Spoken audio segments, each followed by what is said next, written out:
এইটা দেখুন, এটা হলো ট্রপিক্যালের ট্যাগ তার, প্যাক টু রুটা জল 23% WW, 25% WVSC, আর আছে প্ল্যান্ট গ্রোথ রেগুলেটর। এটার মূলত কাজ হচ্ছে গাছের বৃদ্ধি দমনকারী হরমোন বলা যেতে পারে। কারণ গাছ অতিরিক্ত বেড়ে গেলে অনেক সময় ডাল কাটাই করতে হয়। এটা দেওয়ার ফলে ওটা করার দরকার নেই, এমনিতেই গাছটা ঠিক থাকবে এবং ফুল ফল আসবে। আমাদের এইখানে বাদামে বেশি ব্যবহার করা হয়। আর আম গাছে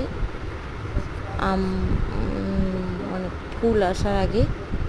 মুকুল আসার আগে দিয়ে থাকে, গাছের গোড়ায় মালা করে প্যাকটুটা জল দেয়, খুব ভালো কাজ হয়, ফল ভালো আসে, মুকুল ভালো আসে, খুব ভালো এটি। আর আমাদের এখানে আপনার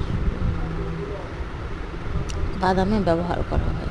বাদামে গাছ আলু চাষের পরে তো বাদাম লাগানো হয়, যার পর সারটা থাকে মাটিতে, সেটার গাছটা বড় হয়ে যায়।